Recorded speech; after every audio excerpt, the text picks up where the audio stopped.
GMTV today, 8:15 the time.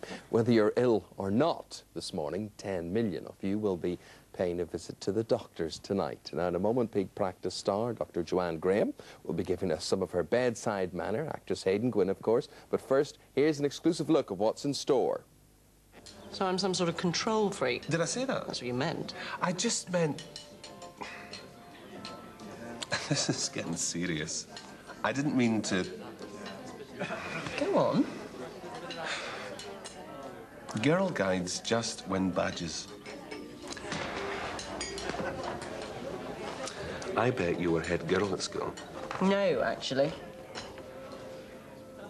Now, Haydn, although it is a miserable time to be a doctor, a very busy time to be a doctor at the moment. Yeah, you don't want to get sick in Cardale, I tell you. Well, I bet. Well, I've been in hospital before the end of part one. Well, they're also busily concerned with each other. I'm surprised they have any time for the patients. Well, this is true. Yes, this seems and tonight's no different. Well, not for me. Well, I've been having a bit of a dull time the last few episodes, having lost my last love in the previous series, Mr. Henderson, who was sent off to Sussex. So I think they thought that Joanna was getting a bit miserable and it was time to perk her up a bit. Yeah. Have you enjoyed your time as a GP? Well, as an actress pretending to be a GP. Yes. Yeah, I mean, it has been hard work because we now do, Peak Practice now does 2 series a year instead of previously they did 1, and the only way they can deliver that is to film virtually continuously throughout the year, which is a tough call. But it is, you know, the upside is it's very beautiful up in the Peak District, where we're just on the sort of southern border of Derbyshire, and, you know, I live in a gorgeous little village and a beautiful cottage. Oh, you live up there? Well, I rent up there. I mean, my Right. home's still down here, but, you know, my son was 9 months old when I started, so I had to sort of commit to us being up there, and my partner was the one who had to run up and down from London, and really, so yes, basically I've been living in Derbyshire for 15, 16 months. Why do you think it is that people like to be involved in the life of a doctor and the traumas that go with it and the love interest and all the rest? Because, I mean, there have been so many reincarnations now of Peak Practice, and each time, you know, when Amanda Burton left and whatever, people thought, oh, this will never survive, you know, it'll never go on, and there it's still I don't know if going. it's a combination of that obviously in all countries we find medical series are incredibly successful, you know, but they offer you a lot of very ready storylines, lots of sort of different dramatic things that you can go down. If you know, look on the internet, you know, come up with an illness, you can write a story about it. But I suppose it's combined in this country as well. We love series that have that are set in beautiful locations, don't we? Yeah. You know, Lovejoy, the antiques trade in Suffolk, Heartbeat or and all you know, we that sort of like stuff. that sort of. And I don't know whether it's that sort of combination that makes it successful. Now, weren't you an economics lecturer? How on earth did you end up acting?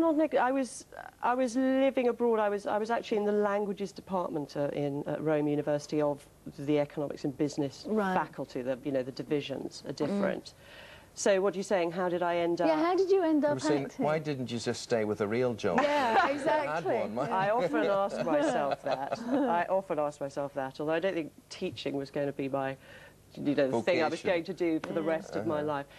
I've sort of been, I think, pretending that I didn't want to, or I thought I'd got over the acting bug, you know, at university, and that I could get on and do something else. And in the end, it just sort of bubbled to the surface, and once I'd sort of realised that I did still secretly want to do it, I gave into it and chucked in my job and left Italy and came back and got on with it. No regrets? Not yet. No. I always say I'll you know, if the balance of things, you know, if the bad side starts to outweigh the good, I'll move on again. But it hasn't happened yet. Something you can't do with a child. You've got a 13-month-old. How are you enjoying motherhood? He's older now. Oh, is he? He was 9 months when I started, but now he's just had his second birthday. Good, we've got 13 months in our brief well, there you here. go. You've got a very old thing. 11 months out. But how do you manage them? Because as you say, you're half in the Peak District, half down here. Well, that's how I manage it. I'm not half down here. I stay up there. Obviously I didn't have a nanny before. I hired my nanny Julie, who's just fantastic, and started the same day as I did, and we're up there, and that's how we manage. And as I say, my partner runs up and down, and if I'm filming all day, Julie comes in with my son at lunchtime, and then I usually get back in time to sort of, you know, play with him, put him to bed.